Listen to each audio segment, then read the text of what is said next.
ദൈവാത്മാവ് നടത്തുന്നവർ ഏവരും ദൈവത്തിൻ്റെ മക്കൾ ആകുന്നു. നിങ്ങൾ പിന്നെയും ഭയപ്പെടേണ്ടതിന് ദാസ്യത്തിൻ്റെ ആത്മാവിനെയല്ല, നാം അബ്ബാ പിതാവേ എന്ന് വിളിക്കുന്ന പുത്രത്വത്തിൻ ആത്മാവിനെ അത്രേ പ്രാപിച്ചത്. ഇവിടെ പുത്രത്വം എന്നുള്ളതിന് ദത്തെടുപ്പ്, അഡോപ്ഷൻ എന്നും കൂടി അർത്ഥമുണ്ട്. എന്താണ് ദത്തെടുപ്പ്? ഒരു ഭാര്യയും ഭർത്താവും, അവർക്ക് മക്കളില്ല. അതുകൊണ്ട് അവർ ഒരു കുഞ്ഞിനെ സ്വന്തം മകനാക്കി ദത്തെടുത്തു. ഇപ്പോൾ ആ കുഞ്ഞിനെ ഇവരുടെ ഭവനത്തിൽ പൂർണ്ണ സ്വാതന്ത്ര്യമുണ്ട്. ഇപ്പോൾ ആ കുഞ്ഞിന് പുതിയ പേര് ലഭിച്ചു, പുതിയൊരു അഡ്രസ്സ് ലഭിച്ചു. ആ കുഞ്ഞിനെ ഇവർ സ്വന്തം മകനെപ്പോലെ സ്നേഹിച്ച് കരുതുകയാണ്. ഇവരുടെ മരണശേഷം ഈ ഭവനത്തിലെ ആ മാതാപിതാക്കളുടെ സകല സ്വത്തിനും ഈ കുഞ്ഞായിരിക്കും അവകാശി. മാത്രമല്ല, ഇനി ഈ മാതാപിതാക്കളുടെ തലമുറ, വംശാവലി ഈ കുഞ്ഞിലൂടെയാണ് അറിയപ്പെടുക. ഇപ്പോൾ എല്ലാ നിയമരേഖകളും ഉണ്ട്. ഈ കുഞ്ഞ് ഇവരുടെ മകനാണ് എന്ന് തെളിയിക്കുന്ന എല്ലാ ഔദ്യോഗിക പ്രമാണങ്ങളും ഇവരുടെ കരത്തിലുണ്ട്. ഇതിനെയാണ് ദത്തെടുക്കൽ എന്ന് പറയുന്നത്. പ്രിയമുള്ളവരെ, സർവശക്തനായ ദൈവം നമ്മളെ ദത്തെടുത്ത് സ്വന്തം മക്കളാക്കി തൻ്റെ ഭവനത്തിൽ നിത്യമായ അംഗത്വം തരിക എന്നുള്ളത് നിസ്സാരമായൊരു കാര്യമല്ല. ഒന്നിനും കൊള്ളാത്ത അതിക്രമത്തിലും പാപത്തിലും മരിച്ച നമ്മെ കർത്താവായ യേശുക്രിസ്തു തൻ്റെ രക്തം കൊണ്ട് കഴുകി, അങ്ങനെ പിതാവായ ദൈവം നമ്മെ തൻ്റെ ഭവനത്തിലേക്ക് പ്രവേശിപ്പിക്കുകയാണ്. നാം ഏറ്റവും വലിയ ഭാഗ്യവാന്മാരാണ്. നിത്യനരകത്തിൽ പാപമുഖാന്തരം കിടക്കേണ്ട നാം നിത്യ സ്വർഗത്തിലാണ് ഇപ്പോൾ വസിക്കാൻ പോകുന്നത്. ഇതിനെയാണ് ദൈവത്തിൻ്റെ മഹാകൃപ എന്ന് പറയുന്നത്. നാം ഇതിന് അർഹരല്ല. നാം ഇവിടെ ദൈവത്തിൻ്റെ മക്കളായത് നമ്മുടെ മിടുക്ക് കൊണ്ടല്ല, ദൈവം നമ്മളെ മക്കളാക്കിയതാണ്. യേശുവിനെ കൈക്കൊണ്ട് അവൻ്റെ നാമത്തിൽ വിശ്വസിക്കുന്ന ഏവർക്കും ദൈവമക്കളാകുവാൻ അവിടുന്ന് അധികാരം നൽകിയിരിക്കുന്നു. നാം സ്വന്തം ശക്തിയാൽ ഒരിക്കലും ദൈവത്തിൻ്റെ പുത്രന്മാരാവുകയില്ല. പക്ഷേ ദൈവം തന്നെ നമ്മളെ സ്വന്തം പുത്രന്മാരാക്കി. നമ്മെ ദൈവം ദത്തെടുത്തു, സ്വന്തം പുത്രന്മാരായിട്ട് നമ്മെ ദത്തെടുത്തു എന്നതിന് ചില വേറെ വാക്യങ്ങൾ കൂടിയുണ്ട്. അത് നമുക്ക് വായിക്കാം. എഫേസ്യ ലേഖനം 1-ാം അധ്യായം 4-6 വരെയുള്ള വാക്യങ്ങൾ. തൻ്റെ മുമ്പാകെ സ്നേഹത്തിൽ പരിശുദ്ധരും നിഷ്കളങ്കരുമായിരിക്കുവാൻ ലോകസ്ഥാപനത്തിന് മുമ്പ് തന്നെ അവിടുന്ന് നമ്മെ ക്രിസ്തുവിൽ തെരഞ്ഞെടുത്തു. യേശു ക്രിസ്തു വഴി നാം അവിടുത്തെ പുത്രരായി ദത്തെടുക്കപ്പെടണമെന്ന് അവിടുന്ന് തൻ്റെ ഹിതവും ലക്ഷ്യവും അനുസരിച്ച് മുൻകൂട്ടി തീരുമാനിച്ചു. അവിടുന്ന് ഇപ്രകാരം ചെയ്തത് തൻ്റെ പ്രിയപ്പെട്ടവനിലൂടെ നമ്മിൽ ചൊരിഞ്ഞ തൻ്റെ കൃപയുടെ മഹത്വത്തിനും പുകഴ്ചയ്ക്കും വേണ്ടിയാണ്. ലോകസ്ഥാപനത്തിന് മുമ്പ് തന്നെ അവിടുന്ന് നമ്മെ ക്രിസ്തുവിൽ തെരഞ്ഞെടുത്തു. യേശു ക്രിസ്തു വഴി നാം അവിടുത്തെ പുത്രരായി ദത്തെടുക്കപ്പെടണമെന്ന് അവിടുന്ന് തൻ്റെ ഹിതവും ലക്ഷ്യവും അനുസരിച്ച് മുൻകൂട്ടി തീരുമാനിച്ചു. അവിടുന്ന് ഇപ്രകാരം ചെയ്തത് തൻ്റെ പ്രിയപ്പെട്ടവനിലൂടെ നമ്മിൽ ചൊരിഞ്ഞ തൻ്റെ കൃപയുടെ മഹത്വത്തിനും പുകഴ്ചയ്ക്കും വേണ്ടിയാണ്. ഈ സ്വർഗീയ പിതാവ് നമ്മെ തൻ്റെ ഭവനത്തിലേക്ക് മക്കളായി ദത്തെടുത്തത് കൊണ്ട് സകല സംരക്ഷണവും സ്നേഹവും നമുക്ക് ഓരോരുത്തർക്കും ഈ സ്വർഗീയ പിതാവിൻ്റെ ഭവനത്തിൽ ലഭ്യമാണ്. ഇതുപോലെ സുരക്ഷിതമായ വേറൊരു സ്ഥാനം ഇല്ല. വീണ്ടും ദത്തെടുപ്പിനെക്കുറിച്ച് മറ്റൊരു വാക്യം ഗലാത്യ ലേഖനത്തിൽ വായിക്കാം. ഗലാത്യ ലേഖനം 4-ാം അധ്യായം 5-7 വരെയുള്ള വാക്യങ്ങൾ. അങ്ങനെ നമ്മെ പുത്രന്മാരായി ദത്തെടുക്കേണ്ടതിന് അവൻ ന്യായപ്രമാണത്തിന് അധീനരായി കഴിഞ്ഞവരെ വിമുക്തരാക്കി നിങ്ങൾ മക്കളായതുകൊണ്ട് അബ്ബാ പിതാവേ എന്ന് വിളിക്കുന്ന തൻ്റെ പുത്രൻ്റെ ആത്മാവിനെ ദൈവം നമ്മുടെ ഹൃദയത്തിലേക്ക് അയച്ചിരിക്കുന്നു. ആകയാൽ നീ ഇനിമേൽ ദാസനല്ല, പിന്നെയോ പുത്രനാണ്. പുത്രനെങ്കിൽ ദൈവഹിതമനുസരിച്ച് അവകാശിയുമാണ്. ഈ ലോകത്തിൽ ധാരാളം മക്കൾ രക്ഷിക്കപ്പെടാത്തവരെ കുറിച്ചാണ് പറയുന്നത്.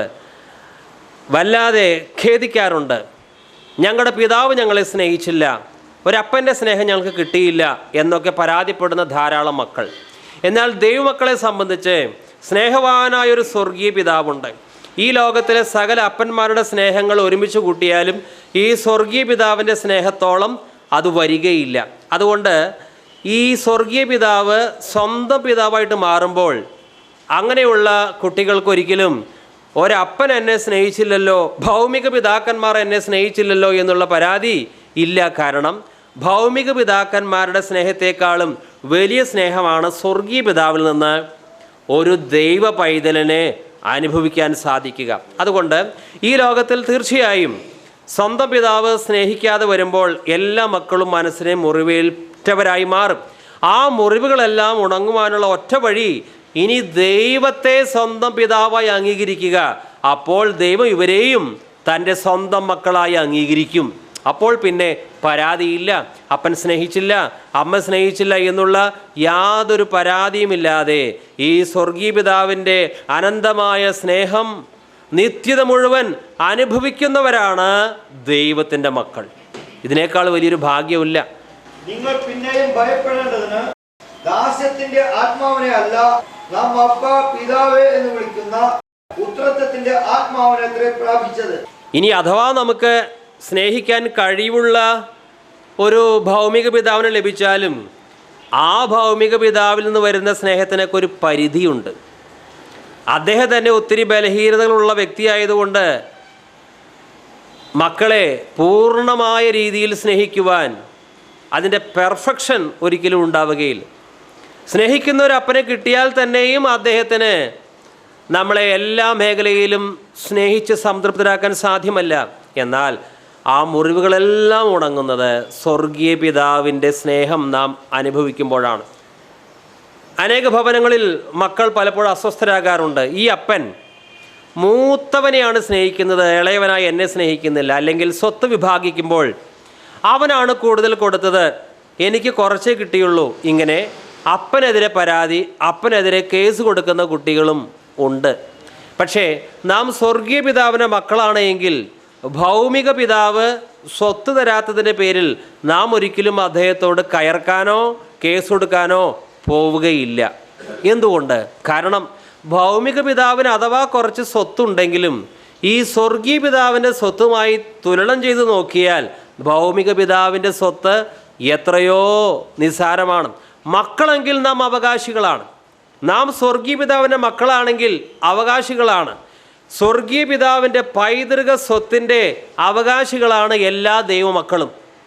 അതുകൊണ്ട് ഒരു ഭവനത്തിൽ സ്വന്തം പിതാവിൽ നിന്ന് അല്പസ്നേഹം മാത്രം കിട്ടി, ചേട്ടന്മാരെ അനിയന്മാരെ കൂടുതൽ സ്നേഹിച്ചല്ലോ എന്നോർത്ത് നിരാശപ്പെടേണ്ട കാര്യമില്ല. സ്വർഗീയ പിതാവിൻ്റെ ഭവനത്തിൽ കോടിക്കണക്കിന് ദൈവമക്കൾ ഉണ്ടെങ്കിലും എല്ലാവരെയും തുല്യമായാണ് സ്വർഗീയ പിതാവ് സ്നേഹിക്കുന്നത്. ആരെയും അവഗണിക്കുന്നില്ല. മാത്രമല്ല, ഇന്ന് ഈ ലോകത്തിൽ രക്ഷിക്കപ്പെട്ടു, സ്നാനപ്പെട്ടു എന്നതിൻ്റെ പേരിൽ സ്വന്തം പിതാവ് സ്വത്ത് ആ സ്നാനപ്പെട്ട മകന് കൊടുക്കാതെ പോയ ധാരാളം അനുഭവങ്ങളുണ്ട്. പക്ഷേ അവരാരും നിരാശരാകേണ്ട കാര്യമില്ല. കാരണം സ്വർഗീയ പിതാവിൻ്റെ പക്കൽ നിത്യമായ സമ്പത്തുണ്ട്. ഈ ഭൂമിയിലെ പിതാക്കന്മാർ അഥവാ നമുക്ക് അവരുടെ സ്വത്ത് തന്നാലും അത് 70 വർഷം, ഏറിയാൽ 80 വർഷം മാത്രമേ നമുക്കത് അനുഭവിക്കാൻ സാധിക്കൂ. പക്ഷേ നാം ദൈവമക്കളാണ് എങ്കിൽ സ്വർഗീയ പിതാവ് നമുക്ക് തരുന്ന സ്വത്ത് 70 വർഷമല്ല, 80 വർഷമല്ല, അത് നിത്യത മുഴുവൻ നമുക്ക് അനുഭവിക്കാൻ സാധിക്കും. അതുകൊണ്ട് ഒരു ദൈവമകൻ ആണ് എന്നുള്ളതിൻ്റെ തെളിവെന്താണ്? അവന് അവൻ്റെ സ്വന്തം പിതാവോ സഹോദരങ്ങളോ ലോകത്തിലെ മറ്റേതെങ്കിലും വ്യക്തികളോ ന്യായമായി കൊടുക്കേണ്ട അവകാശം കൊടുക്കുന്നില്ല എങ്കിൽ, സാമ്പത്തികമായോ വസ്തുപരമായോ കൊടുക്കേണ്ടത് കൊടുക്കുന്നില്ല എങ്കിൽ ഇവനൊരിക്കലും കേസിന് പോവുകയില്ല, ഇവനൊരിക്കലും തർക്കിക്കാൻ പോവുകയില്ല. കാരണം ഇവനൊരു കാര്യം അറിയാം, എൻ്റെ സ്വർഗീയ പിതാവിൻ്റെ കരത്തിൽ എത്രയോ അധികം ധനമുണ്ട്. എന്നാൽ ഏതെങ്കിലും ഒരുവൻ, ഒരുപക്ഷെ വിശ്വാസി എന്ന ലേബലുള്ള വ്യക്തിയായിരിക്കാം, ഭൗമിക പിതാക്കന്മാരിൽ നിന്ന് സ്വത്ത് അല്ലെങ്കിൽ വേറെ ഏതെങ്കിലും വ്യക്തിയിൽ നിന്ന് സ്വത്ത് സ്വന്തമാക്കാൻ വേണ്ടി തർക്കിക്കാനും അതുപോലെ തന്നെ കയർക്കാനും കേസ് കൊടുക്കാനും പോയാൽ അതിൻ്റെ അർത്ഥം അവന് സ്വർഗത്തിൽ സകല സമ്പന്നതയുടെയും ഉറവിടമായ ഒരു സ്വർഗീയ പിതാവിനെ സ്വന്തമായി കിട്ടിയിട്ടില്ല എന്നതിൻ്റെ തെളിവാണ് ഈ ഭൂമിയിലെ ഏതെങ്കിലും വ്യക്തിയുടെ അല്പം സ്വത്തിനു വേണ്ടിയുള്ള ഈ പോരാട്ടം. നാം ദൈവമക്കളാണെന്നുള്ളതിന് തെളിവെന്താണ്? ലോകത്തിലെ മറ്റു മനുഷ്യർ നമുക്ക് തരേണ്ട സ്വത്തോ പണമോ വസ്തുവോ വീടോ തന്നില്ലെങ്കിലും പോരാടുന്നില്ല. കാരണം എന്താണ്? നാം സ്വർഗീയ പിതാവിൻ്റെ മക്കളാണ്. മക്കളെങ്കിൽ അവകാശികൾ. ദാസ്യത്തിൻ്റെ ആത്മാവിനെയല്ല നാം അബ്ബാ പിതാവേ എന്ന് വിളിക്കുന്ന പുത്രത്വത്തിൻ ആത്മാവിനെ അത്രേ പ്രാപിച്ചത്. നാം ദൈവത്തിൻ്റെ മക്കൾ എന്ന് ആത്മാവ് താനും നമ്മുടെ ആത്മാവോടുകൂടെ സാക്ഷ്യം പറയുന്നു. നാം മക്കളെങ്കിലോ അവകാശികളും ആകുന്നു, ദൈവത്തിൻ്റെ അവകാശികളും ക്രിസ്തുവിൻ്റെ കൂട്ടവകാശികളും തന്നെ. ഗലാത്യ 4:5-6-7 വാക്യങ്ങൾ ഒരിക്കൽ കൂടി വായിക്കട്ടെ. അങ്ങനെ നമ്മെ പുത്രന്മാരായി ദത്തെടുക്കേണ്ടതിന് അവൻ നിയമത്തിന് അധീനരായി കഴിഞ്ഞവരെ വിമുക്തരാക്കി നിങ്ങൾ മക്കളായതുകൊണ്ട് അബ്ബാ പിതാവ് എന്ന് വിളിക്കുന്ന തൻ്റെ പുത്രൻ്റെ ആത്മാവിനെ ദൈവം നമ്മുടെ ഹൃദയത്തിലേക്ക് അയച്ചിരിക്കുന്നു. ആകയാൽ നീ ഇനിമേൽ ദാസനല്ല, പിന്നെയോ പുത്രനാണ്. പുത്രനെങ്കിൽ ദൈവഹിതമനുസരിച്ച് അവകാശിയുമാണ്. സംശയമില്ലാത്ത കാര്യം, പുത്രനെങ്കിൽ അവകാശിയും ആണ്. കർത്താവായ യേശുക്രിസ്തു പിതാവായ ദൈവത്തിൻ്റെ സ്വന്തം പുത്രനാണ്. തൻ്റെ പിതാവിൻ്റെ കയ്യിൽ സകല നിക്ഷേപങ്ങളുമുണ്ട്. ഭൂമിയും അതിൻ്റെ പൂർണ്ണതയും എല്ലാം സ്വന്തം പിതാവിൻ്റെ. അതുകൊണ്ട് യേശു ഈ ഭൂമിയിലേക്ക് വന്നപ്പോൾ ഒരു വലിയ വീടോ ബംഗ്ലാവോ സ്വന്തമാക്കാൻ പരിശ്രമിച്ചില്ല.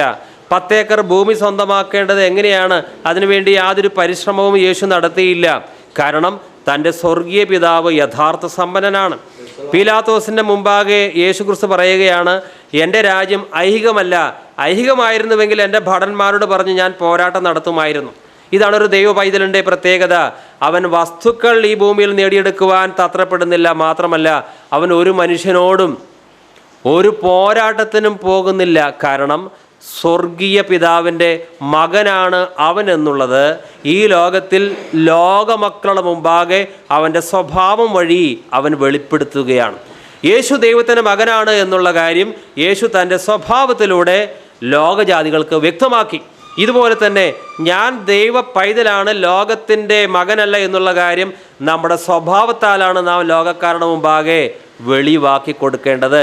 കാൺമീൻ, നാം ദൈവമക്കളെന്ന് വിളിക്കപ്പെടുവാൻ പിതാവ് എത്ര വലിയ സ്നേഹമാണ് നമ്മുടെ മേൽ ചൊരിഞ്ഞിരിക്കുന്നത്. എന്നാൽ ഡ്യൂപ്ലിക്കേറ്റ് ദൈവമക്കളുമുണ്ട്. അവർ അവരുടെ സ്വത്ത്, പണം, സ്ഥാനം, മാനം ഇങ്ങനെയുള്ള വിഷയങ്ങൾ വരുമ്പോൾ ലോകജാതികളെ പോലെ കയർക്കാനും കേസ് കൊടുക്കാനും പ്രതികാര നടപടികൾക്കും പോകും. അപ്പോൾ എല്ലാവർക്കും മനസ്സിലാകും യഥാർത്ഥ ദൈവ പൈതലല്ല, ഡ്യൂപ്ലിക്കേറ്റ് ദൈവ പൈതലാണ് എന്നുള്ള കാര്യം.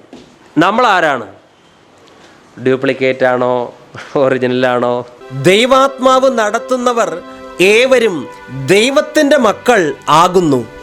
നിങ്ങൾ പിന്നെയും ഭയപ്പെടേണ്ടതിന് ദാസ്യത്തിൻ്റെ ആത്മാവിനെയല്ല, നാം അബ്ബാ പിതാവേ എന്ന് വിളിക്കുന്ന പുത്രത്വത്തിൻ ആത്മാവിനെ അത്രേ പ്രാപിച്ചത്. ഇവിടെ നമ്മുടെ വിഷയം പുത്രത്വത്തിന് ആത്മാവ്. ദൈവം നമ്മളെ ദത്തെടുത്തു. ദൈവം നമ്മെ തൻ്റെ സ്വന്തം ഭവനത്തിലേക്ക് ദത്തെടുത്തു. ഒരു തെരുവ് ബാലൻ, തെരുവ് സംസ്കാരം, അദ്ദേഹത്തെ സ്നേഹനിധിയായ ഒരപ്പൻ ദത്തെടുത്തു.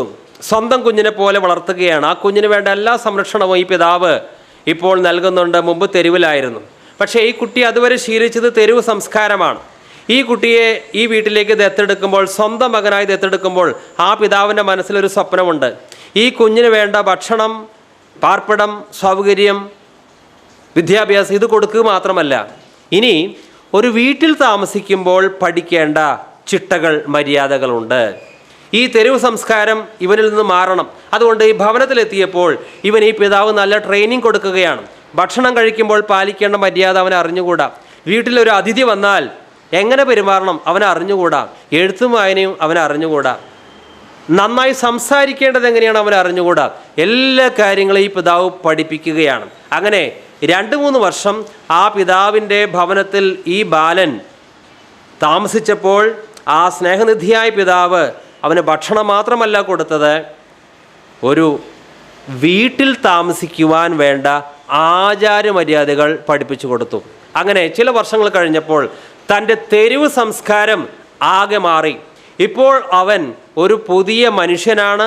അവന് പുതിയ അഡ്രസ്സ്, പുതിയ പിതാവ്, പുതിയ സ്വഭാവവും ലഭിച്ചിരിക്കുന്നു. പ്രിയമുള്ളവരെ, സ്നേഹവാനായ സ്വർഗീയ പിതാവ് നമ്മെ തൻ്റെ നിത്യമായ ഭവനത്തിലേക്ക് ദത്തെടുക്കുമ്പോൾ നമുക്കിവിടെ നേരത്തിന് ഭക്ഷണം തരിക, സംരക്ഷിക്കുക, ഇതുമാത്രമല്ല തൻ്റെ മനസ്സിലെ ഉദ്ദേശം. ആ സ്വർഗീയ പിതാവിൻ്റെ അതേ സ്വഭാവം പ്രതിഫലിപ്പിക്കുന്നവരായി നാം മാറണം. തെരുവിൽ കിടന്നവരെയാണ് ഇപ്പോൾ ഏറ്റവും രാജകീയമായ ഭവനത്തിലേക്ക് ചേർത്തിരിക്കുന്നത്.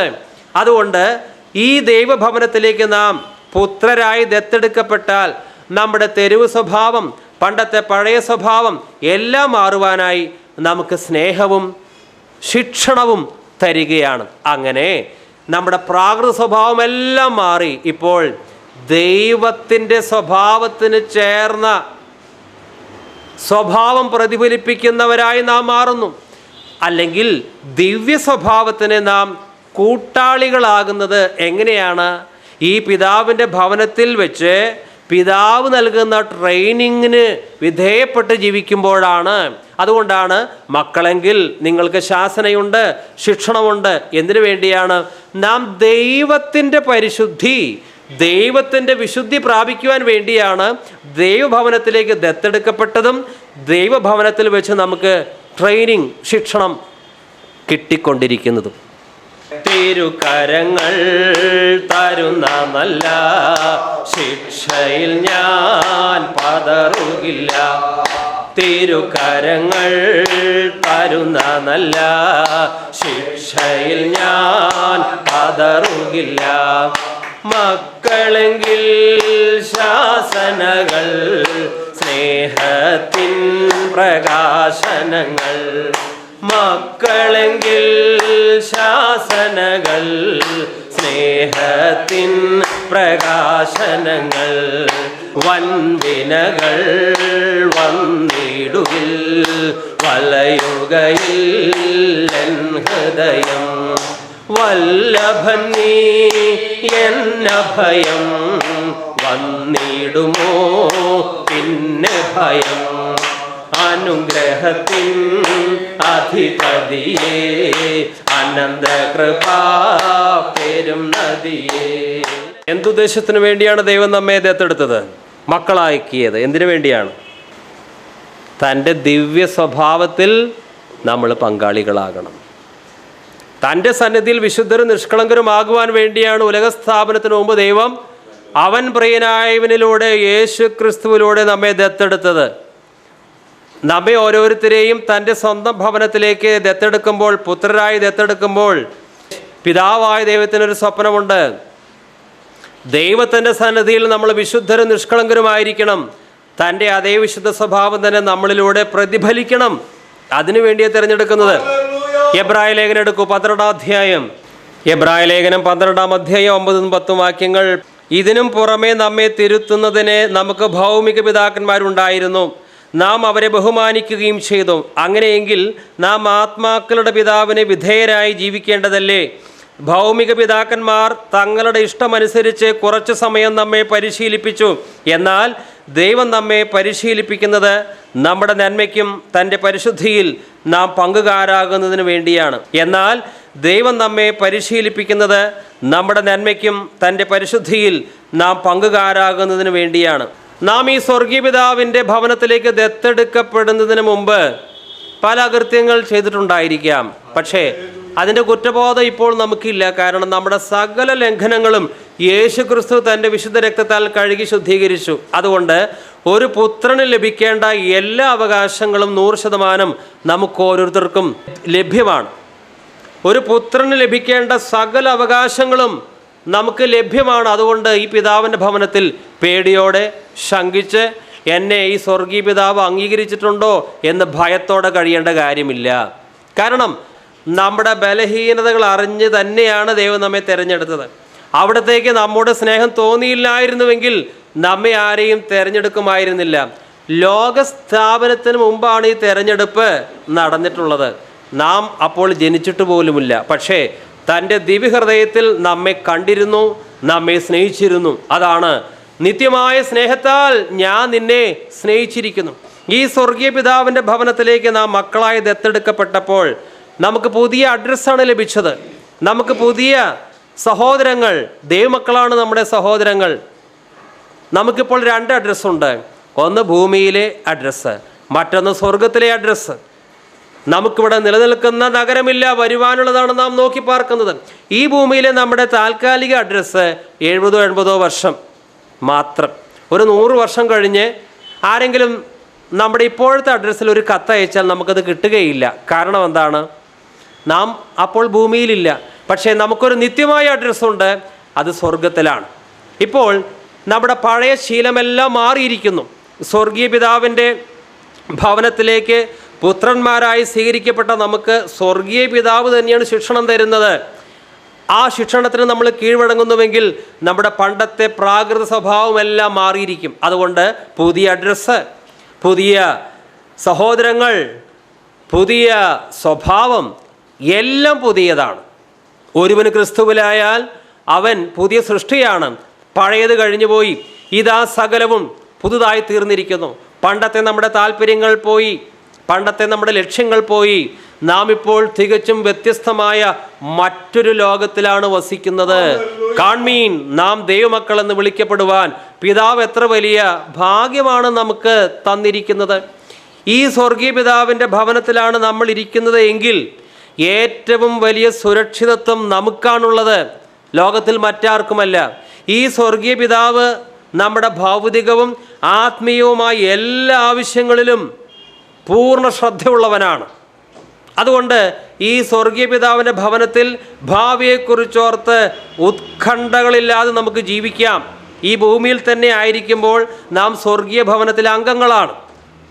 അതുകൊണ്ട് വചനം പറയുന്നു, അവൻ നിങ്ങൾക്കായി കരുതുന്നതാകയാൽ നിങ്ങളുടെ സകല ചിന്താകുലങ്ങളും അവൻ്റെ മേലിട്ടുകൊള്ളുവീൻ. കർത്താവിൻ്റെ ബലമുള്ള കൈക്കീഴ് താണിരിക്കുവിൻ, അവിടുന്ന് നിങ്ങളെ തക്ക സമയത്ത് ഉയർത്തും. ആഗ്രതയില്ലാത്ത ഒരു മനുഷ്യവിഭാഗം ഉണ്ടെങ്കിൽ ദൈവമക്കളാണ്. കാരണം അവർ സമ്പൂർണമായി ദൈവപിതാവിൻ്റെ കരുതലിൽ തണലിലാണ് ജീവിക്കുന്നത്. അതുകൊണ്ട് കർത്താവ് പറഞ്ഞു, നിങ്ങൾ എന്ത് ഭക്ഷിക്കും, എന്ത് പാനം ചെയ്യും, ധരിക്കും, നിങ്ങളിതോർത്ത് വിചാരപ്പെടേണ്ട. നിങ്ങൾ നാളെയെക്കുറിച്ചോർത്ത് ആകുലരാകേണ്ട. കാരണം നമ്മെ ആര് ദത്തെടുത്തുവോ, നമ്മളെ ആര് പുത്രരായി ഭവനത്തിലേക്ക് സ്വീകരിച്ചുവോ, ആ സ്വർഗീയ പിതാവ് തന്നെ നമ്മുടെ ചെറുതും വലുതുമായ സകല ആവശ്യങ്ങളും, ഈ ഭൂമിയിലായിരിക്കുമ്പോൾ നമുക്ക് ഭൗതിക ആവശ്യങ്ങളുണ്ട്, അത് നിറവേറ്റി തരും. അതുകൊണ്ട് ഈ ദൈവപിതാവിൻ്റെ ഭവനത്തിൽ ആരും കഷ്ടം വച്ചിരിക്കുകയില്ല.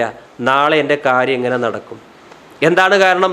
ആ സ്വർഗീയ ഭവനത്തിലെ അംഗങ്ങളുടെ എല്ലാ കാര്യങ്ങളും നോക്കി നടത്തുവാൻ സകല ഭൂലോകത്തിൻ്റെ അധിപതിയായ ദൈവമാണ് അവിടെ ഉള്ളത്. ദൈവം നമുക്ക് വേണ്ടി കരുതുന്നുവെങ്കിൽ നാം എന്തിനാണ് വേവലാതിപ്പെടുന്നത്?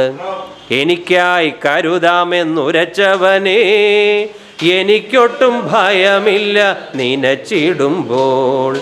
എനിക്കായി കരുതുവാൻ ഇഹത്തിലില്ലേ ഒന്നും, ചുമത്തുന്നൻ ഭാരമെല്ലാം നിന്റെ ചുമലിൽ. പത്രോസ് എഴുതിയ ലേഖനം വായിക്കാം. 1 പത്രോസ് 5:6-7 വാക്യങ്ങൾ. അതുകൊണ്ട് അവൻ തക്ക സമയത്ത് നിങ്ങളെ ഉയർത്തുവാൻ ദൈവത്തിൻ്റെ ബലമുള്ള കൈക്കീഴ് താണിരിക്കുവിൻ. അവൻ നിങ്ങൾക്കായി കരുതുന്നതാകയാൽ നിങ്ങളുടെ സകല ചിന്താകുലവും അവൻ്റെ മേലിട്ടുകൊള്ളുവിൻ. പണ്ട് ഈ സ്വർഗീയ പിതാവിൻ്റെ ഭവനത്തിലേക്ക് മക്കളായി സ്വീകരിക്കപ്പെടുന്നതിന് മുമ്പ് നമ്മുടെ മേൽ കർത്തൃത്വം നടത്തിയിരുന്നത് പാപം, ജഡം, പിശാച്, ലോകം, സ്വയം, ഇതൊക്കെയായിരുന്നു. അന്ന് നാം വേവലാതി പൂണ്ട് നടന്നവരാണ്.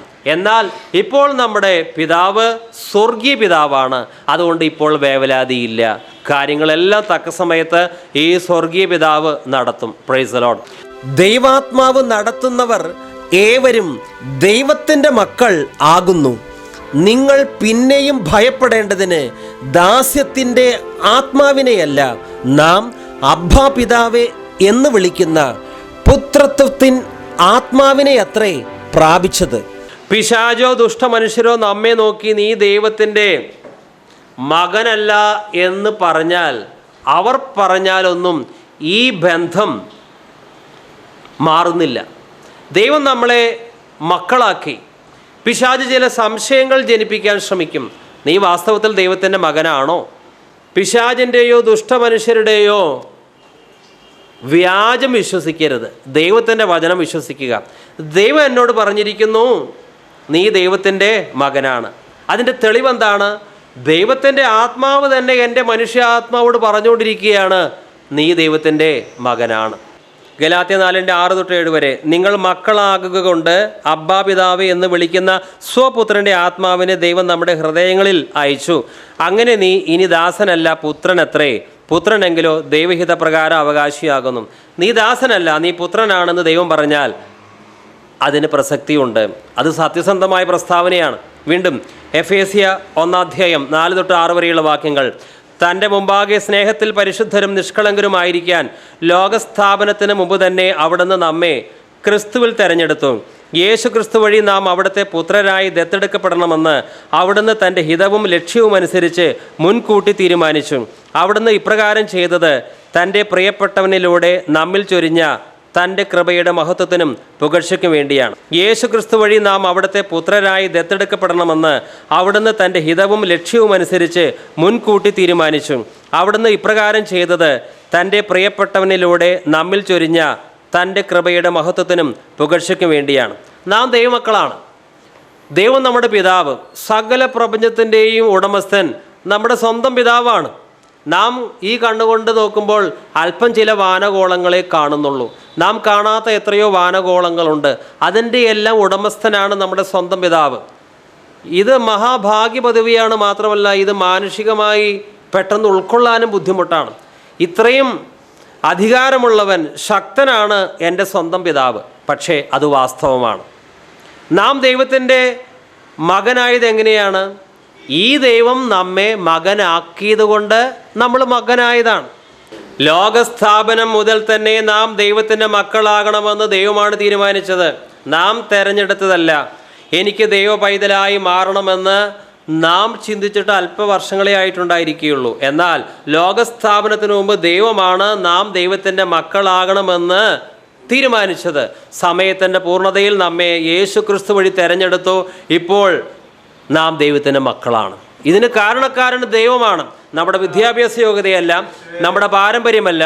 ലോകസ്ഥാപനത്തിന് മുമ്പ്, ഭൂമിയും പ്രപഞ്ചവും ഉണ്ടാകുന്നതിന് മുമ്പ് നാം ദൈവത്തിൻ്റെ മക്കളാകണമെന്ന് ദൈവം തീരുമാനിച്ചതുകൊണ്ട് ഇപ്പോൾ അത് നിറവേറിക്കഴിഞ്ഞിരിക്കുകയാണ്. വീണ്ടും എഫേസ്യ 1:4-6 വരെയുള്ള വാക്യങ്ങൾ. തൻ്റെ മുമ്പാകെ സ്നേഹത്തിൽ പരിശുദ്ധരും നിഷ്കളങ്കരുമായിരിക്കാൻ ലോകസ്ഥാപനത്തിന് മുമ്പ് തന്നെ അവിടുന്ന് നമ്മെ ക്രിസ്തുവിൽ തെരഞ്ഞെടുത്തു. യേശു ക്രിസ്തു വഴി നാം അവിടുത്തെ പുത്രരായി ദത്തെടുക്കപ്പെടണമെന്ന് അവിടുന്ന് തൻ്റെ ഹിതവും ലക്ഷ്യവും അനുസരിച്ച് മുൻകൂട്ടി തീരുമാനിച്ചു. അവിടുന്ന് ഇപ്രകാരം ചെയ്തത് തൻ്റെ പ്രിയപ്പെട്ടവനിലൂടെ നമ്മിൽ ചൊരിഞ്ഞ തൻ്റെ കൃപയുടെ മഹത്വത്തിനും പുകഴ്ചയ്ക്കും വേണ്ടിയാണ്. നോക്കൂ, ഗലീലക്കടലിൽ മീൻ പിടിക്കുന്ന ചില മുക്കുവന്മാർ അവരെ ഉലകസ്ഥാപനത്തിന് മുമ്പ് പിതാവായ ദൈവം കണ്ടിരുന്നു. ഇതാ പുത്രൻ അവരെ, യേശു ക്രിസ്തു അവരെ വിളിക്കുകയാണ്, നിങ്ങൾ എൻ്റെ ശിഷ്യരാകൂ. ശൗൽ, ഈ തർസോസിലെ ശൗലിനെ യേശു ക്രിസ്തുവിനെ കണ്ടുമുട്ടുന്നതിന് മുമ്പ് പിതാവായ ദൈവം എന്നെ തിരഞ്ഞെടുത്തിട്ടുണ്ട്, ദൈവത്തിൻ്റെ മകനാകുവാൻ ആ കാര്യം അറിയുകയില്ല. പക്ഷേ യേശു ക്രിസ്തു അവന് പ്രത്യക്ഷം നൽകി, അവനും ദൈവത്തിൻ്റെ പൈതലായി. അന്ന് എഫേസ്യയിലുള്ള ചിലർ, ഗലാത്യ എന്ന പ്രദേശത്തുള്ള ചിലർ, അതുപോലെ തന്നെ കൊരിന്തിലും ഫിലിപ്പിലുള്ള ചിലർ, അവർ ദൈവത്തിൻ്റെ മക്കളാകണമെന്ന് ഉലകസ്ഥാപനത്തിന് മുമ്പ് ദൈവം കണ്ടിരുന്നു. അവരെ വിളിച്ച് തെരഞ്ഞെടുത്തു, ദൈവഭവനത്തിലെ അംഗങ്ങളാക്കി. ആ ദൈവത്തിൻ്റെ ഭവനം പിന്നീട് വളർന്നുകൊണ്ടിരുന്നു. ഈ 21 നൂറ്റാണ്ടാകുമ്പോഴേക്കും ആ ദൈവത്തിൻ്റെ ഭവനത്തിൽ അനേകം ദൈവമക്കളെ കൊണ്ട് നിറഞ്ഞിരിക്കുകയാണ്. അക്കൂട്ടത്തിൽ ഞാനും ഉണ്ട്, നിങ്ങളും ഉണ്ട്. ഇതെത്രയോ മഹാഭാഗ്യ പദവിയാണ്. നിത്യമായ സ്നേഹത്താൽ ഞാൻ നിന്നെ സ്നേഹിച്ചിരിക്കുന്നു. നമ്മോടുള്ള ദൈവത്തിൻ്റെ സ്നേഹം ആരംഭിച്ചത് ഇന്നും ഇന്നലെയല്ല. പ്രപഞ്ചം ഉണ്ടാകുന്നതിന് മുമ്പ് തന്നെ പിതാവായ ദൈവത്തിന് നമ്മോട് സ്നേഹമുണ്ട്. സമയത്തിൻ്റെ പൂർത്തീകരണത്തിൽ യേശു ക്രിസ്തു വഴി നമ്മെ തെരഞ്ഞെടുത്തോ അവിടുത്തെ നിത്യമായ ഭവനത്തിലെ അംഗങ്ങളാക്കി. നാം മഹാഭാഗ്യശാലികളാണ്. അതാണ് യോഹന്നാൻ പറയുന്നത്, കാൺമീൻ, നാം ദൈവമക്കളെന്ന് വിളിക്കപ്പെടുവാൻ പിതാവ് എത്ര വലിയ സ്നേഹമാണ് നമ്മുടെ നേരെ ചൊരിഞ്ഞിരിക്കുന്നത്. യെരമ്യ 31:3 ആദ്യ ഭാഗം മാത്രം വായിക്കുന്നു. യഹോവ ദൂരത്ത് നിന്ന് എനിക്ക് പ്രത്യക്ഷനായി അരുളി ചെയ്തത്, നിത്യസ്നേഹം കൊണ്ട് ഞാൻ നിന്നെ സ്നേഹിച്ചിരിക്കുന്നു. ദൈവം നമ്മെ ഉലകസ്ഥാപനത്തിന് മുമ്പ് തെരഞ്ഞെടുത്തു, അത് വാസ്തവമാണ്. പക്ഷേ പുത്രരായി തൻ്റെ ഭവനത്തിലേക്ക് ദത്തെടുക്കപ്പെടുവാൻ ചില തടസ്സങ്ങളുണ്ടായിരുന്നു. അത് നമ്മുടെ പാപങ്ങളായിരുന്നു. നാം ദൈവത്തെ പ്രസാദിപ്പിച്ചല്ല നടന്നിരുന്നത്. എന്നാൽ ദൈവത്തിന് നമ്മളെ പുത്രരാക്കുകയും വേണം. അപ്പോൾ പിതാവായ ദൈവം യേശു ക്രിസ്തുവിനോട് സ്വർഗത്തിൽ വെച്ച് ഇപ്രകാരം പറഞ്ഞു എന്ന് ഒന്ന് സങ്കല്പിക്കാം. പിതാവ് പുത്രനോട് പറയുകയാണ്, നോക്കൂ, ഇവരെയൊക്കെ ഞാൻ എൻ്റെ ഭവനത്തിലേക്ക് ചേർക്കുവാനായിട്ട് തെരഞ്ഞെടുത്തിട്ടുണ്ട്. പക്ഷേ മകനെ, നീ പോയി ഇവരുടെ പാപങ്ങൾക്ക് നിന്റെ ക്രൂശ് മരണം മുഖാന്തരമായി പരിഹാരം വരുത്തണം. അങ്ങനെ നിന്റെ രക്തത്താൽ ഇവരുടെ അതിക്രമങ്ങൾ കഴുകി ശുദ്ധീകരിക്കപ്പെട്ടാൽ മാത്രമേ ഞാൻ തിരഞ്ഞെടുത്ത ഇവർക്ക് എൻ്റെ ഭവനത്തിൽ സ്വന്തം മക്കളായി വസിക്കുവാൻ സാധിക്കൂ. അത് കേട്ടപ്പോൾ പിതാവിനനുസരിച്ചുകൊണ്ട് പുത്രനായ യേശുക്രിസ്തു ഈ ഭൂമിയിലേക്ക് വന്നു. യേശുക്രിസ്തു മുൾമുടി അണിഞ്ഞു. ആ വേദന, യേശുക്രിസ്തു തുപ്പലേറ്റു, യേശുക്രിസ്തുവിൻ്റെ കൈകാലുകളിൽ ആണി, അതിൻ്റെ വേദന, ഈ വേദനയുടെ എല്ലാം ഫലമായിട്ടാണ് നാം ഇന്ന് ദൈവമക്കളായി ഇരിക്കുന്നത്. ക്രൂശിൽ മരിക്കുവാൻ, ആ വേദന, പീഡനം അത് ഏൽക്കുവാൻ കർത്താവായ യേശുക്രിസ്തുവിന് മനസ്സില്ലായിരുന്നുവെങ്കിൽ നമ്മളാരും ദൈവഭവനത്തിലെ അംഗങ്ങളായി മാറുകയില്ലായിരുന്നു. അതുകൊണ്ട് നാം ദൈവത്തിൻ്റെ മക്കളാകുവാൻ ഒരു വിലയും നൽകിയില്ല എങ്കിലും നാം ദൈവത്തിൻ്റെ മക്കളാകുവാൻ യേശുക്രിസ്തു വലിയ വില നൽകി. തൻ്റെ സ്വന്തം ജീവൻ തന്നെയാണ് വിലയായിട്ട് നൽകിയത്. നമ്മൾ ഒരു കാലത്തും ദൈവത്തിൻ്റെ മക്കളാകുവാൻ സാധ്യമല്ലാത്ത രീതിയിൽ നമുക്ക് വിരോധമായി നിലനിന്നിരുന്ന ചട്ടങ്ങളെ, നിയമങ്ങളെ എല്ലാം ക്രൂശിൽ തറച്ച് അതിനെയെല്ലാം നിഷ്പ്രഭമാക്കി. ക്രിസ്തുവാണ് നാം ദൈവമക്കളാകുവാൻ തടസ്സമായി നിന്നിരുന്ന എല്ലാ നിയമരേഖകളും ക്രൂശിൽ നിഷ്കാസിതമാക്കിയത്. കൊളോസ്യർ 2:14 നമുക്ക് ദോഷകരമായി നിന്ന ലിഖിത നിയമങ്ങളെ അവൻ മായ്ച്ചു കളയുകയും അവയെ കുരിശിൽ തറച്ച് നിഷ്കാസനം ചെയ്യുകയും ചെയ്തു. നിങ്ങൾ പിന്നെയും ഭയപ്പെടേണ്ടതിന് ദാസ്യത്തിൻ്റെ ആത്മാവിനെയല്ല, നാം അബ്ബാ പിതാവേ എന്ന് വിളിക്കുന്ന പുത്രത്വത്തിൻ ആത്മാവിനെ അത്രേ പ്രാപിച്ചത്. നാം ദൈവത്തിൻ്റെ മക്കൾ എന്ന് ആത്മാവ് താനും നമ്മുടെ ആത്മാവോടുകൂടെ സാക്ഷ്യം പറയുന്നു. 16-ാം വാക്യത്തിൽ പറയുന്നത്, നാം ദൈവത്തിൻ്റെ മക്കളാണെന്ന് ആത്മാവ് താനും നമ്മുടെ ആത്മാവോട് ചേർന്ന് സാക്ഷ്യം പറയുന്നു. നാം ദൈവത്തിൻ്റെ മക്കളാണ് എന്നുള്ളത് ആരാണ് പറയുന്നത്? ദൈവത്തിൻ്റെ ആത്മാവാണ് നമ്മുടെ മനുഷ്യ ആത്മാവോട് ചേർന്ന് പറയുന്നത്, നീ ദൈവത്തിൻ്റെ മകനാണ്. ഈ 16-ാം വാക്യത്തിൽ 2 ആത്മാവിനെ കുറിച്ച് കാണാം. റോമ 8:16 നാം ദൈവത്തിൻ്റെ മക്കളെന്ന് ആത്മാവ് താനും നമ്മുടെ ആത്മാവോടുകൂടെ സാക്ഷ്യം പറയുന്നു. ഇനി 16-ാം വാക്യത്തിലേക്ക് നമുക്ക് പ്രവേശിക്കാം. 2 ആത്മാവുകൾ ഈ വാക്യത്തിൽ. ആദ്യം പറയുന്ന ആത്മാവ് പരിശുദ്ധാത്മാവ്, രണ്ടാമത്തെ ആത്മാവ് മനുഷ്യാത്മാവ്. മനുഷ്യാത്മാവിനോട് പരിശുദ്ധാത്മാവ് പറയുന്ന സാക്ഷ്യം ഇതാണ്, നീ ദൈവത്തിൻ്റെ മകനാണ്. നീ ദൈവത്തിൻ്റെ മകനാണ് എന്നുള്ള കാര്യം പരിശുദ്ധാത്മാവ് നമ്മുടെ ശരീരത്തോടോ നമ്മുടെ ദേഹിയോടോ അല്ല പറയുന്നത്, മറിച്ച് നമ്മുടെ മനുഷ്യാത്മാവിനോടാണ്. അതുകൊണ്ട് നമ്മുടെ ദേഹിയിൽ നമ്മുടെ മനസ്സ്, ഇച്ഛ, ചിന്ത, വികാരങ്ങൾ ഇതിൻ്റെ എല്ലാം ഇരിപ്പിടമാണ് ദേഹി. ദേഹിയിൽ എന്ത് ചിന്തിക്കുന്നു അതിൻ്റെ അടിസ്ഥാനത്തിലല്ല. ഞാൻ ദൈവത്തിൻ്റെ പൈതലാണെന്ന് എനിക്ക് തോന്നുന്നു, അടുത്ത ദിവസം നാം തന്നെ ചിന്തിക്കുകയാണ് ഞാനൊരു ദൈവ പൈതലാണെന്ന് എനിക്ക് തോന്നുന്നില്ല. ആ നമ്മുടെ വികാരങ്ങളുടെ ഏറ്റക്കുറച്ചിലിനെ അടിസ്ഥാനമാക്കിയിട്ടല്ല നാം ദൈവത്തിൻ്റെ മക്കളായിരിക്കുന്നത്. പിന്നെയോ പരിശുദ്ധാത്മാവ് നമ്മുടെ മനുഷ്യാത്മാവോടാണ് സാക്ഷ്യം പറയുന്നത്, നീ ദൈവത്തിൻ്റെ മകനാണ്. ഒരു ദിവസം നമുക്ക് ശാരീരികമായി നല്ല ആരോഗ്യം തോന്നിയെന്ന് വരാം, ഒരു ദിവസം പ്രാർത്ഥിക്കാനോ ബൈബിൾ വായിക്കാനോ പോലും പറ്റാത്ത രീതിയിൽ ശാരീരിക ക്ഷീണവും വന്നു എന്ന് വരാം. അപ്പോൾ സംശയിക്കരുത്, ഞാൻ ദൈവത്തിൻ്റെ മകനാണോ? കാരണം ദൈവത്തിൻ്റെ ആത്മാവ് നമ്മുടെ മനുഷ്യാത്മാവോടാണ് സാക്ഷ്യം പറയുന്നത്, നീ ദൈവത്തിൻ്റെ മകനാണ്. നമ്മുടെ വികാരങ്ങൾക്ക് എന്ത് തോന്നുന്നു? നാം വാർദ്ധക്യത്തിലുള്ളവരാണോ? ശരീരം ചുക്കിച്ചുളഞ്ഞോ? തീരാ രോഗിയാണോ? ചെറുപ്പക്കാരാണോ? ഈ കാര്യത്തിന് പ്രസക്തിയില്ല. നാം തീരാ രോഗിയാണ് എങ്കിലും നാം ദൈവത്തിൻ്റെ മക്കളാണ് എന്നുള്ള പദവിക്ക് യാതൊരു കോട്ടവും സംഭവിക്കുന്നില്ല. കാരണം അത് ദൈവത്തിൻ്റെ പ്രഖ്യാപനമാണ്, നീ ദൈവത്തിൻ്റെ മകനാണ്. നമ്മുടെ ശരീരത്തിൻ്റെ അവസ്ഥ എന്ത്, നമ്മുടെ വികാരങ്ങളുടെ അവസ്ഥ എന്ത്, ഇത് ഈ കാര്യത്തെ ബാധിക്കുന്നില്ല. നാം ദൈവത്തിൻ്റെ മക്കൾ എന്ന് ആത്മാവ് താനും നമ്മുടെ ആത്മാവോടുകൂടെ സാക്ഷ്യം പറയുന്നു. ദൈവത്തിന്റെ മക്കൾ എന്ന ആത്മാവ് താനും നമ്മുടെ ആത്മാവോടുകൂടെ സാക്ഷ്യം പറയുന്നു. ഓക്കെ, എല്ലാ മനുഷ്യർക്കും ശരീരത്തിൽ 3 ഘടകങ്ങളാണുള്ളത്: മനുഷ്യാത്മാവ്, ദേഹി, പിന്നെ ശരീരം. എന്നാൽ ദൈവമക്കളെ സംബന്ധിച്ച് 4 ഘടകങ്ങളുണ്ട്. ഒന്ന് പരിശുദ്ധാത്മാവ്, 2 മനുഷ്യാത്മാവ്, 3 ദേഹി, 4 ശരീരം. ദൈവമക്കളും ലോകമക്കളും തമ്മിൽ വ്യത്യസ്തതയുള്ളത് ഈ കാര്യത്തിലാണ്. ലോകമക്കളുടെ ശരീരത്തിൽ പരിശുദ്ധാത്മാവില്ല. ദൈവമക്കളുടെ ശരീരത്തിൽ മാത്രമേ പരിശുദ്ധാത്മാവ് അധിവസിക്കുന്നുള്ളൂ. നാം ഇപ്പോൾ ദൈവത്തിൻ്റെ ആത്മാവ് വസിക്കുന്ന മന്ദിരങ്ങളാണ്. പരിശുദ്ധാത്മാവ് നമ്മിൽ വസിക്കുന്നു. ഇതാണ് ദൈവമക്കളും ലോകമക്കളും തമ്മിലുള്ള വ്യത്യാസങ്ങളിൽ പ്രധാനപ്പെട്ട ഒന്ന്. നാം ദൈവമക്കളാണെന്ന ബോധ്യത്തിൽ എപ്പോഴും ജീവിക്കണം. ദൈവമക്കളാണ് നമ്മൾ എന്നുള്ള ബോധ്യം നമുക്കുണ്ടെങ്കിൽ മാത്രമേ ലോകമക്കളുടെ നിലവാരത്തിലേക്ക് താഴ്ന്നു പോകാതിരിക്കാൻ നമുക്ക് സാധിക്കും. എന്നാൽ പിശാച് ചിലപ്പോൾ ചില സംശയങ്ങൾ നമ്മുടെ ഹൃദയത്തിലേക്ക് കൊണ്ടുവരാൻ പരിശ്രമിച്ചു എന്ന് വരാം. നീ എപ്പോഴും ദൈവമകനൊന്നുമല്ല, നീ ചിലപ്പോഴൊക്കെ ലോകമകനും കൂടിയാണ്. നിനക്കെങ്ങനെ എപ്പോഴും ദൈവത്തിൻ്റെ മകനാകാൻ സാധിക്കും?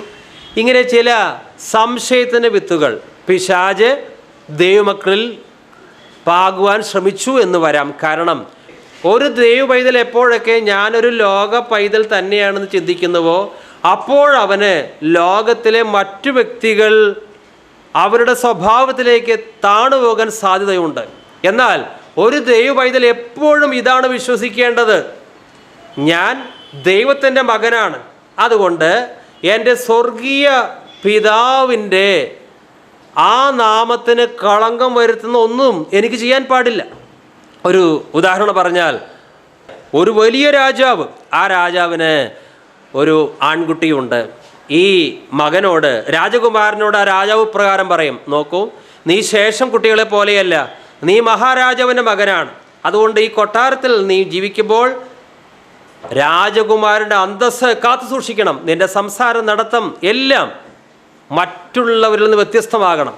കുഞ്ഞത് വിശ്വസിച്ചു, ഞാൻ ഈ രാജാവിൻ്റെ മകനാണ്. അതുകൊണ്ട് അവൻ ആ കൊട്ടാരത്തിൽ ജീവിക്കുമ്പോഴൊക്കെ വളരെ അന്തസ്സോടെ മര്യാദയായി ജീവിച്ചു. എന്നാൽ വൈകുന്നേര സമയങ്ങളിൽ അവൻ കൊട്ടാരം വിട്ട് പുറത്തേക്ക് പോകും. അപ്പോൾ അവൻ തെരുവ് കുട്ടികളോടുകൂടെ കളിക്കാൻ തുടങ്ങും. തെരുവ് കുട്ടികൾ പറയും, നീ ഒരു രാജാവിൻ്റെ മകനൊന്നുമല്ല, നീ ഞങ്ങളെപ്പോലെ ഒരു തെരുവ് ബാലനാണ്. അതുകൊണ്ട് ഞങ്ങൾ ചെയ്യുന്ന എല്ലാ പാപങ്ങളിലും നിനക്കും പങ്കാളിയാകാൻ സാധിക്കും. അപ്പോൾ ആ രാജകുമാരൻ തെരുവ് കുട്ടികളും പറയുന്നത് വിശ്വസിക്കും. അങ്ങനെ അവരുടെ കൂടെ എല്ലാ രീതിയിലും കളിക്കും. വൈകുന്നേരമായാൽ കൊട്ടാരത്തിലെത്തും. രാജാവ് പറയും, മോനെ, നീ രാജാവിൻ്റെ മകനാണ്, അതുകൊണ്ട് രാജകുമാരന് യോഗ്യമായ രീതിയിലാണ് നീ ജീവിക്കേണ്ടത്. അപ്പോൾ അവൻ കൊട്ടാരത്തിൽ വളരെ അന്തസ്സോടെ പെരുമാറും. വൈകുന്നേരമായാൽ വീണ്ടും തെരുവ് കുട്ടികളോട് കളിക്കാൻ പോകും. അപ്പോൾ ആ കുട്ടികൾ പറയും, നീ രാജാവിൻ്റെ മകനൊന്നുമല്ല, നീ ഒരു തെരുവ് കുട്ടിയാണ്, അതുകൊണ്ട് ഞങ്ങളുടെ നിലവാരത്തിലേക്ക് ഇറങ്ങി വാ. അവരോടൊപ്പം കളിക്കും. വീണ്ടും കൊട്ടാരത്തിൽ പോയ രാജാവ് പറയും, നീ രാജകുമാരനാണ്, അന്തസ്സോടെ ജീവിക്കണം. ഇത് ഇങ്ങനെ ആവർത്തിച്ചു പോകുന്നു. ഒരു ദിവസം തെരുവ് കുട്ടികളോടൊത്ത് കളിച്ച് അവരുടെ ഇഷ്ടപ്രകാരം എല്ലാം ചെയ്തതിന് ശേഷം കൊട്ടാരത്തിലേക്ക് തിരിച്ചു വരികയാണ്. അപ്പോൾ രാജാവ് ആ കൊട്ടാരത്തിൻ്റെ വാതിൽ അടച്ചു കളഞ്ഞു. ഇനി മുതൽ ഈ വാതിൽ നിനക്കായി തുറക്കുകയില്ല, നിനക്കെപ്പോഴും തെരുവ് കുട്ടികളോടുകൂടെ കളിക്കാം. ഈ രാജകുമാരൻ അവിടെ നിന്ന് കരയാൻ തുടങ്ങി. പക്ഷേ ആ വാതിൽ ഒരിക്കലും തുറന്നില്ല. പ്രിയമുള്ളവരെ, ഇതിൻ്റെ അർത്ഥം എന്താണ്? പിശാച് ചിലപ്പോഴൊക്കെ നീ ദൈവ പൈതലല്ല, ലോകത്തിലെ ശേഷം മനുഷ്യരെ പോലെ തന്നെയാണ് എന്നുള്ള ചിന്ത ദൈവമക്കളിൽ നിക്ഷേപിക്കാൻ ശ്രമിക്കുന്നു. എന്തിനു വേണ്ടി? ലോകമക്കളുടെ അതേ സ്വഭാവത്തിലേക്ക് തരം താഴാൻ. അങ്ങനെ ഒരു അബദ്ധം നമുക്ക് വരാതിരിക്കാൻ വേണ്ടിയാണ് പരിശുദ്ധാത്മാവ് നമ്മുടെ ആത്മാവോട് സാക്ഷ്യം പറയുന്നത്, നീ ദൈവത്തിൻ്റെ മകനാണ്. പിശാച് എന്തെല്ലാം വ്യാജങ്ങൾ പറയട്ടെ, ദൈവത്തിൻ്റെ ആത്മാവ് ഒരിക്കലല്ല സാക്ഷ്യം നൽകുന്നത്. ദൈവത്തിൻ്റെ ആത്മാവ് നിരന്തരമായി നമ്മോട് സാക്ഷ്യം പറഞ്ഞുകൊണ്ടിരിക്കുകയാണ്, നീ ദൈവത്തിൻ്റെ മകനാണ്. അപ്പോൾ നമുക്കൊരു സംശയമില്ല ഇക്കാര്യത്തിൽ. ഞാൻ ദൈവത്തിൻ്റെ മകനാണ് എന്നുള്ളത് എൻ്റെ വികാരങ്ങളിൽ തോന്നുന്ന ഒന്നല്ല, മറിച്ച് എൻ്റെ ആത്മാവിൽ പരിശുദ്ധാത്മാവ് തരുന്ന ബോധ്യമാണ് ഇത്. അതുകൊണ്ട് എൻ്റെ ജീവിതത്തിലെ എല്ലാ മേഖലകളിലും ലോകമക്കളെ പോലെ ഞാൻ പെരുമാറുകയില്ല. എൻ്റെ പിതാവ് ദൈവമായതുകൊണ്ട് ആ ദൈവത്തിൻ്റെ സ്വഭാവത്തിന് യോഗ്യമായത് മാത്രമേ ഞാനും ചെയ്യൂ. ഞാനും പറയും. അതിനാണ് ഈ പരിശുദ്ധാത്മാവ് നിരന്തരമായി നീ ദൈവത്തിൻ്റെ മകനാണ്, നീ ദൈവത്തിൻ്റെ മകനാണ് എന്നുള്ള സാക്ഷ്യം നൽകുന്നത്. നീ ദൈവത്തിൻ്റെ മകനാണ്, അതുകൊണ്ട് നിനക്കിത് കാണാൻ എങ്ങനെ സാധിക്കും? നീ ദൈവത്തിൻ്റെ മകനാണ്, നിനക്കെങ്ങനെ ഇന്ന കാര്യത്തിൽ ഇടപെടാൻ സാധിക്കും? നീ ദൈവത്തിൻ്റെ മകനായതുകൊണ്ട് ഇന്ന കാര്യങ്ങൾ നീ ഒഴിഞ്ഞിരിക്കണം. ഇത് ഒരു സെക്കൻഡ് നേരത്തേക്കുള്ള ഒരു കാര്യമല്ല. നിരന്തരമായി നമുക്ക് പരിശുദ്ധാത്മാവ് ബോധ്യപ്പെടുത്തുകയാണ് നീ ദൈവത്തിൻ്റെ മകനാണ്. Praise the Lord.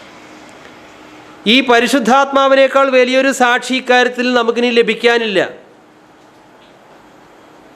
അതുകൊണ്ട് മറ്റു മനുഷ്യർ നമ്മെ നോക്കി എന്തെങ്കിലും പറയട്ടെ, പിശാച് എന്തെങ്കിലും വ്യാജ വർത്തമാനം പറയട്ടെ, ഏറ്റവും നല്ല രീതിയിൽ സാക്ഷ്യപ്പെടുത്തുന്ന ഒരുവനെ നമുക്ക് ലഭിച്ചിരിക്കുകയാണ്. നീ ദൈവത്തിൻ്റെ മകനാണ്. നാം ദൈവത്തിൻ്റെ മക്കൾ എന്ന് ആത്മാവ് താനും നമ്മുടെ ആത്മാവോടുകൂടെ സാക്ഷ്യം പറയുന്നു. നാം വീണ്ടും ജനിച്ചു, നാം പരിശുദ്ധാത്മാവിനെ പ്രാപിച്ചു. പരിശുദ്ധാത്മാവ് ഇല്ല എങ്കിൽ നമ്മൾ ദൈവത്തിൻ്റെ മക്കളല്ല. കാരണം ക്രിസ്തുവിൻ്റെ ആത്മാവില്ലാത്തവൻ അവനുള്ളവനല്ല. എന്നാൽ നാം ക്രിസ്തുവിൻ്റെ ആത്മാവുള്ളവരാണ്, പരിശുദ്ധാത്മാവുള്ളവരാണ്, വീണ്ടും ജനിച്ചവരാണ്. ദൈവം നമ്മുടെ പിതാവാണ്. അവിടുന്ന് നമ്മുടെ സകല ലംഘനങ്ങളും കഴുകി നമ്മളെ ശുദ്ധീകരിച്ചു. ആ ദൈവത്തിൻ്റെ നിത്യമായ അവകാശത്തിൽ ഞാനും പങ്കാളിയാണ്. ഒരു സംശയവും ഇല്ല ഇക്കാര്യത്തിൽ. എന്നാൽ പരിശുദ്ധാത്മാവ് നമ്മളിൽ വന്നപ്പോൾ വ്യത്യസ്തമായ അനുഭവങ്ങൾ നമുക്കുണ്ടായി എന്ന് വരാം. ചിലർക്ക് പരിശുദ്ധാത്മാവ് വരുമ്പോൾ അന്യഭാഷയിൽ അവർ സംസാരിച്ചു എന്ന് വരാം. ചിലർ പ്രവചനം വരം ഉള്ളവരായി മാറാറുണ്ട്. ചിലർക്ക് സ്വർഗീയ ദർശനങ്ങൾ ലഭിച്ചു എന്ന് വരാം. ചിലർക്ക് ഉടനടി പരിശുദ്ധാത്മാവ് വരുമ്പോൾ അന്യഭാഷയോ ദർശനമോ ലഭിച്ചില്ല എന്നും വരാം. ചില വർഷങ്ങൾ കഴിഞ്ഞിട്ടായിരിക്കാം ഇവ ലഭിക്കുന്നത്. ചിലർക്ക് യാതൊരു അനുഭവവും പരിശുദ്ധാത്മാവ് വന്നപ്പോൾ ഇല്ല, അതുമുണ്ടായിരിക്കാം. പക്ഷേ അനുഭവങ്ങൾ ഉണ്ടായാലും ശരി ഇല്ലെങ്കിലും ശരി, നാം ദൈവത്തിൻ്റെ മകനാണ് എങ്കിൽ, പരിശുദ്ധാത്മാവ് നമ്മിൽ വസിക്കുന്നുവെങ്കിൽ, പരിശുദ്ധാത്മാവ് നമ്മോട് സാക്ഷ്യം പറയുകയാണ് നീ ദൈവത്തിൻ്റെ മകനാണ്. നമുക്ക് എന്ത് കൃപാവരങ്ങളുണ്ട് എന്നതിൻ്റെ അടിസ്ഥാനത്തിലല്ല, ദൈവം നമ്മെ സ്വന്തം ഭവനത്തിലേക്ക് പുത്രരായി അംഗീകരിച്ചു. അതിൻ്റെ തെളിവിന് വേണ്ടി, നമുക്ക് ഈ കാര്യത്തിൽ ലേശം സംശയമില്ലാതിരിക്കാൻ വേണ്ടി പരിശുദ്ധാത്മാവ് നമ്മുടെ മനുഷ്യാത്മാവിനോട് സാക്ഷ്യം പറഞ്ഞുകൊണ്ടിരിക്കുകയാണ് നീ ദൈവത്തിൻ്റെ മകനാണ്. ചിലരൊക്കെ അന്യഭാഷ എനിക്ക് സംസാരിക്കാൻ കഴിയുന്നില്ലല്ലോ എന്നോർത്ത് വളരെ നിരാശപ്പെട്ട് കഴിയാറുണ്ട്. പക്ഷേ അവരുടെ ദൈവപുത്ര പദവിക്ക് ലേശം പോലെ ഇളക്കം തട്ടുന്നില്ല. അന്യഭാഷ വേണം, അത് ആവശ്യമാണ്. പക്ഷേ ചില കൃപാവരങ്ങൾ ഒരു വ്യക്തിക്ക് ഇല്ല എന്നതിൻ്റെ കാരണത്താൽ അവൻ്റെ ദൈവമകൻ എന്നുള്ള പദവി ലേശം പോലും കുറയുന്നില്ല. ഒരു സംശയം ഇക്കാര്യത്തിൽ നമുക്ക് ഇല്ലാതിരിക്കാൻ വേണ്ടിയാണ് നമ്മുടെ മനുഷ്യാത്മാവിനോട് പരിശുദ്ധാത്മാവ് സാക്ഷ്യം പറയുന്നത് നീ ദൈവത്തിൻ്റെ മകനാണ്. അന്യഭാഷയിൽ സംസാരിക്കുന്നവൻ തനിക്ക് തന്നെ ആത്മീയ വർധന വരുത്തുന്നുവെന്നും അന്യഭാഷയിൽ സംസാരിക്കുന്നവൻ മനുഷ്യരോടല്ല ദൈവത്തോടാണ് സംസാരിക്കുന്നതെന്നും 1 കൊരിന്ത്യർ 14 വ്യക്തമായിട്ടുണ്ട്. ആത്മീക വർധനയ്ക്ക് പരിശുദ്ധാത്മാവിൽ നിറഞ്ഞ് അന്യഭാഷ സംസാരിക്കുന്നത് ഒരാവശ്യം തന്നെയാണ്. പക്ഷേ ദൈവപുത്ര സ്ഥാനത്തിന് അന്യഭാഷ ഒരാവശ്യ ഘടകമല്ല. അത് തീർച്ചയായിട്ടും അന്യഭാഷയും തുടർന്നുള്ള കൃപാവരങ്ങളും ആത്മീയമായ വരങ്ങളെ വാഞ്ചിക്കുമ്പോൾ അത് ലഭിക്കും. പക്ഷേ ഒരു വ്യക്തിക്ക് എന്തുമാത്രം വരങ്ങളുണ്ട് എന്നതിൻ്റെ അടിസ്ഥാനത്തിലല്ല ഒരുവനെ ദൈവ പൈതലായി ദൈവം അംഗീകരിക്കുന്നത്. അത് ദൈവം ചെയ്യുന്നൊരു കാര്യമാണ്. സ്നേഹനിധിയായ ഒരു പിതാവ് ഒരു തെരുവ് ബാലനെ ദത്തെടുത്ത് സ്വന്തം കുഞ്ഞാക്കി വളർത്തുകയാണ്. ആ കുഞ്ഞിൻ്റെ ഒരു യോഗ്യതയും നോക്കിയിട്ടല്ല.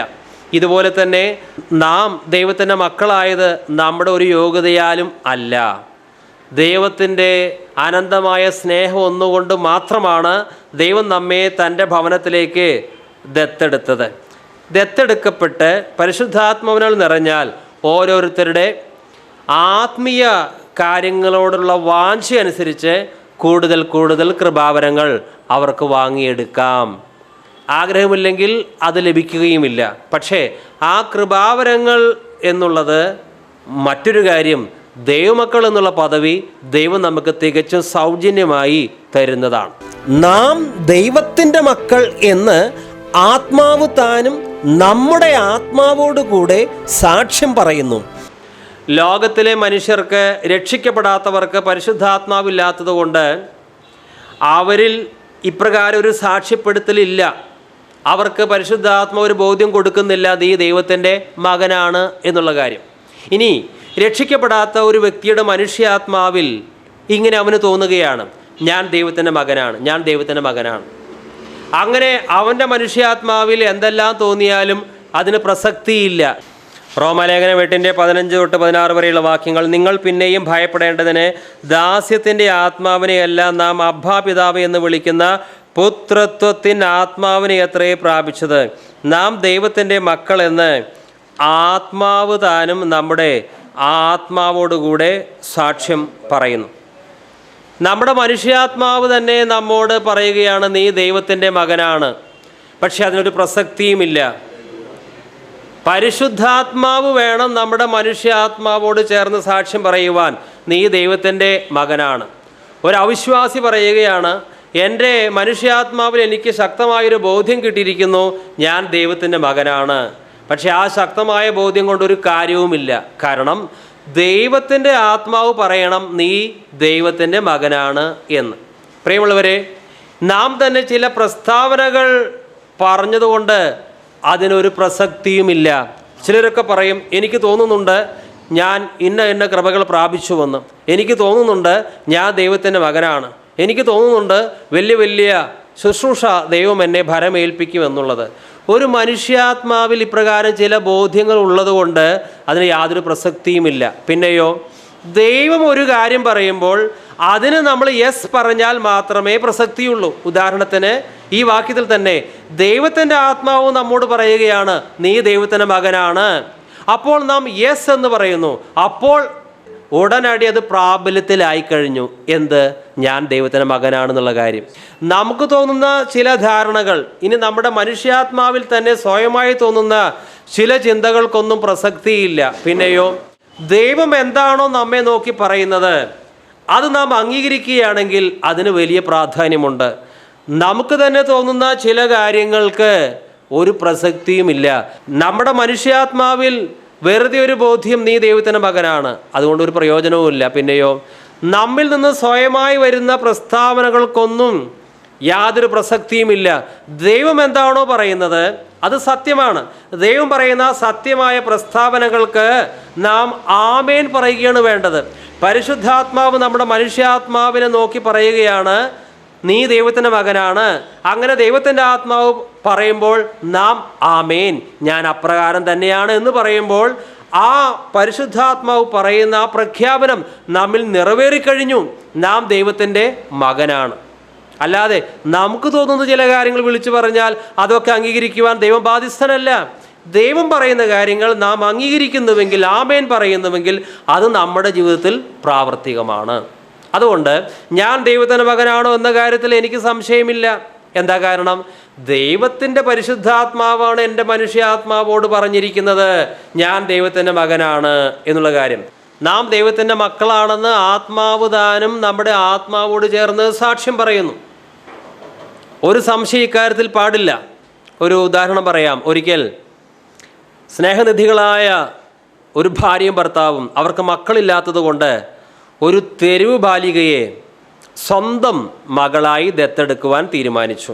ആ കുഞ്ഞിനെ അവർ സ്വന്തം വീട്ടിലേക്ക് കൊണ്ടുവന്നു.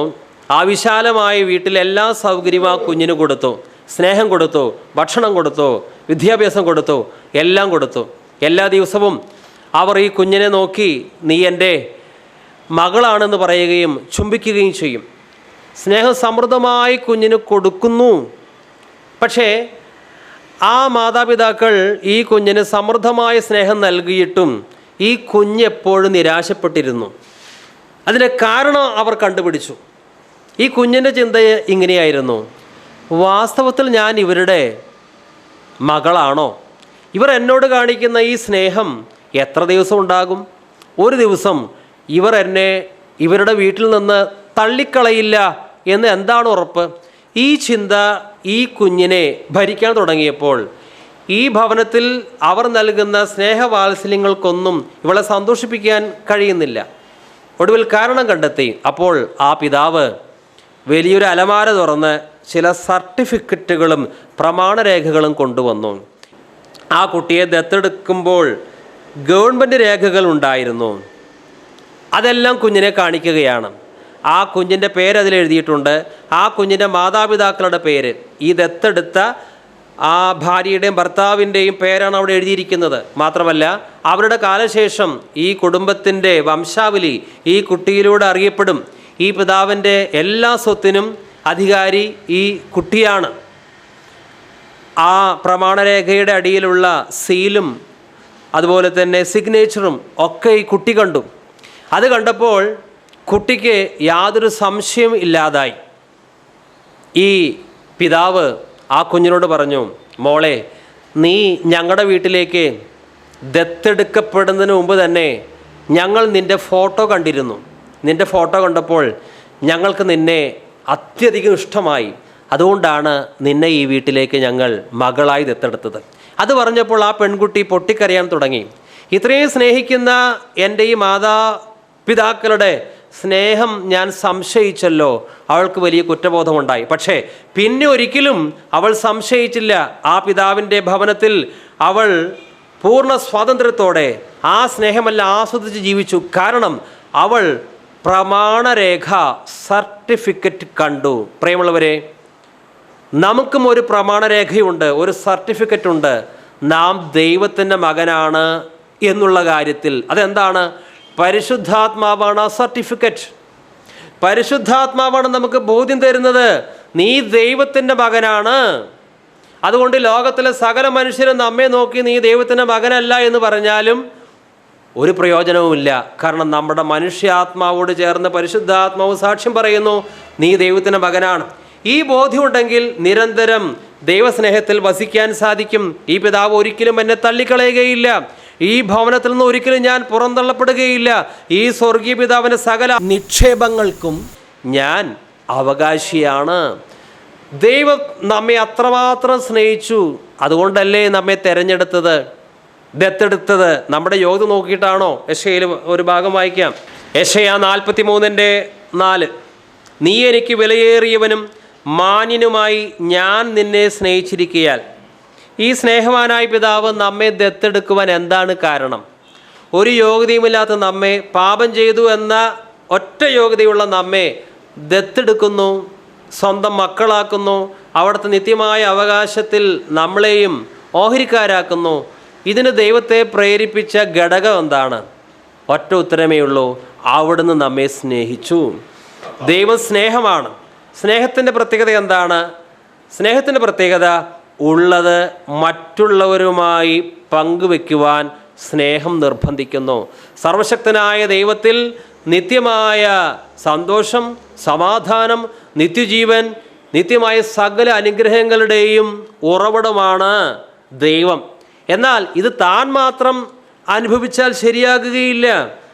തൻ്റെ കൈവശമുള്ളതെല്ലാം മറ്റുള്ളവരുമായി ഷെയർ ചെയ്യണം. ദൈവസ്നേഹമാണ്. അതുകൊണ്ട് തന്നിലുള്ള ഏറ്റവും വില കൂടിയ കാര്യങ്ങൾ മറ്റുള്ളവരുമായി ഷെയർ ചെയ്യുവാൻ ദൈവം തൻ്റെ സ്നേഹത്തിൽ നമ്മളെ തിരഞ്ഞെടുത്തു. ഇത് നാം മുൻകൂട്ടി പദ്ധതി തയ്യാറാക്കിയതല്ല. ഉലകസ്ഥാപനത്തിന് മുമ്പേ തനിക്കുള്ള ഈ അനന്തമായ നിത്യ സൗഭാഗ്യത്തിൽ നമ്മെയും പങ്കാളികളാക്കണമെന്ന് അവിടുന്ന് തീരുമാനിച്ചതുകൊണ്ട് നാം പോലും അറിയാതെ, നമ്മുടെ അനുവാദം ചോദിക്കാതെ ഉലകസ്ഥാപനത്തിന് മുമ്പ് അവിടെ നമ്മളെ തിരഞ്ഞെടുത്തുവെങ്കിലും നാം ഭവനത്തിലേക്ക് പുത്രരായി ദത്തെടുക്കപ്പെട്ടത് എപ്പോഴാണ്? കർത്താവായ യേശു ക്രിസ്തു ക്രൂശിൽ മരിച്ചപ്പോഴാണ്. അത് നാം വിശ്വസിച്ചപ്പോൾ ഭവനത്തിലേക്ക് നമുക്ക് പുത്രരായി പ്രവേശനം ലഭിച്ചിരിക്കുന്നു. ഇപ്പോൾ നാം ആ സ്വർഗീയ പിതാവിൻ്റെ മടിയിലിരുന്നു കൊണ്ട് അബ്ബാ പിതാവേ എന്ന് വിളിക്കുകയാണ്. അബ്രഹാം അങ്ങനെ വിളിച്ചില്ല, മോശ അങ്ങനെ വിളിച്ചില്ല. അവർ ദൈവത്തെ വളരെ ഭയഭക്തിയോടെ കണ്ടു, ആരാധിച്ചു, പ്രാർത്ഥിച്ചു. ശരിയാണ്, അവർക്ക് ദൈവത്തിൻ്റെ മടിയിലിരുന്ന് ഒരു കൊച്ചുകുഞ്ഞ് തൻ്റെ സ്വന്തം പിതാവിനെ ഡാഡി എന്ന് വിളിക്കുന്നത് പോലെ വിളിക്കാനുള്ള സ്വാതന്ത്ര്യം അവർക്ക് ലഭിച്ചില്ല. അത് ലഭിച്ചിരിക്കുന്നത് ദൈവമക്കളായ നമുക്കാണ്. കാരണമെന്ത്? അബ്രഹാമിൻ്റെ കാലത്ത്, മോശയുടെ കാലത്ത് യേശുക്രിസ്തുവിൻ്റെ ക്രൂശ് മരണം നടന്നിട്ടില്ലായിരുന്നു. കർത്താവായ യേശുക്രിസ്തുവിൽ വിശ്വസിക്കുമ്പോഴാണ് ദൈവമക്കൾ എന്നുള്ള പദവി നമുക്ക് ലഭിക്കുന്നത്. അവനെ കൈക്കൊണ്ട്, യേശുവിനെ കൈക്കൊണ്ട് അവൻ്റെ നാമത്തിൽ വിശ്വസിക്കുന്ന ഏവർക്കും ദൈവമക്കളാകുവാൻ അവിടുന്ന് അധികാരം നൽകി. റോമ 8:15 നിങ്ങൾ പിന്നെയും ഭയപ്പെടേണ്ടതിന് ദാസ്യത്തിൻ്റെ ആത്മാവിനെയല്ല നാം അബ്ബാ പിതാവേ എന്ന് വിളിക്കുന്ന പുത്രത്വത്തിൻ ആത്മാവിനെ അത്രേ പ്രാപിച്ചത്.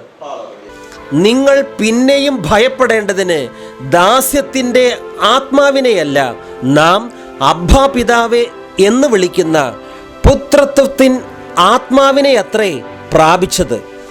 നാം ദൈവത്തിൻ്റെ മക്കൾ എന്ന് ആത്മാവ് താനും നമ്മുടെ ആത്മാവോടുകൂടെ സാക്ഷ്യം പറയുന്നു. കർത്താവായ യേശുക്രിസ്തു സംസാരിച്ചത് അരമായ ഭാഷയാണ്. ഹെബ്രായ ഭാഷയുടെ തന്നെ ഒരു വകഭേദമാണ് ഈ അരമായ ഭാഷ. അരമായ ഭാഷയിൽ പിതാവിനെ വളരെ സ്നേഹത്തോടെ മക്കൾ വിളിക്കുന്ന വിളിയാണ് അബ്ബ. ഒരു കുട്ടി ഇംഗ്ലീഷ് ഭാഷയിൽ ഫാദർ എന്നുള്ളതിനെ ഡാഡി എന്ന് വിളിക്കുന്നത് പോലെ പിതാവിനോടുള്ള അത്യധികമായ അടുപ്പത്തിൽ നിന്ന് ഉയരുന്ന ഒരു വിളിയാണ് അബ്ബ എന്നുള്ളത്. നമുക്ക് ദൈവത്തെ അബ്ബ എന്ന് വിളിക്കാനുള്ള മഹാഭാഗ്യ പദവിയാണ് തന്നിരിക്കുന്നത്. പേടിച്ച് അപ്പനെ കാണുമ്പോൾ ഓടുന്നവരല്ല നാം, മടിയിലിരുന്ന് അബ്ബ എന്ന് സ്നേഹത്തോടെ വിളിക്കുന്നവരാണ് നാം അബ്ബാ പിതാവ് എന്ന് വിളിക്കുവാൻ ഒത്തിരി കാരണങ്ങളുണ്ട്. നാം ദൈവമക്കളായല്ലോ, നമ്മെ ഈ ദൈവ മക്കൾ എന്ന പദവിയിലേക്ക് ഈ സ്നേഹവാനായ പിതാവ് കൊണ്ടുവന്നല്ലോ. അത് തന്നെ അബ്ബാ പിതാവേ എന്ന് വിളിക്കാൻ ഒരു കാരണമാണ്. ഇപ്പോൾ ഈ ഭവനത്തിൽ സമ്പൂർണ്ണ സംരക്ഷണമുണ്ട്, നിത്യജീവനുണ്ട്, നമ്മുടെ ആത്മീയവും ഭൗതികവുമായ എല്ലാ കാര്യങ്ങളും ശത്രുവിൻ്റെ ശല്യം ലവലേശമില്ലാതെ നമ്മെ സംരക്ഷിക്കുന്നു. അബ്ബാ പിതാവേ എന്ന് വിളിക്കുവാൻ ഒരുപാട് കാരണങ്ങൾ നമുക്കുണ്ട്. ഒരിക്കൽ ഒരു കുട്ടി തൻ്റെ അപ്പൻ വരുന്നത് കണ്ടു. അപ്പൻ്റെ കയ്യിൽ വലിയ സമ്മാനപ്പൊതിയുണ്ട്. സമ്മാനപ്പൊതി കണ്ടപ്പോൾ കുട്ടിക്ക് മനസ്സിലായി ഇതെനിക്കാണ്. അപ്പോൾ ഇതാ ഈ കുട്ടി അബ്ബാ ഡാഡി ഡാഡി എന്ന് വിളിക്കുകയാണ്. എന്താ കാരണം? സമ്മാനപ്പൊതി കണ്ടപ്പോൾ വിളിക്കുന്നതാണ്. നമുക്ക് സ്വർഗത്തിലെ സകല ആത്മീയ അനുഗ്രഹങ്ങളുമാണ് ദൈവം തന്നിരിക്കുന്നത്. അതുകൊണ്ട് ആ സമ്മാനപ്പൊതി കണ്ട് നമ്മളും അബ്ബാ പിതാവേ പിതാവേ എന്ന് വിളിക്കുകയാണ്. ഒരിക്കൽ മറ്റൊരു സംഭവം പറയാം. ഒരു ഡാഡിയും ഒരു മകനും കൂടി ഷോപ്പിങ്ങിന് പോയി. അവർ ഒരു ടോയ് ഷോപ്പിൽ, ഒരു ഗിഫ്റ്റ് ഷോപ്പിൽ കയറി.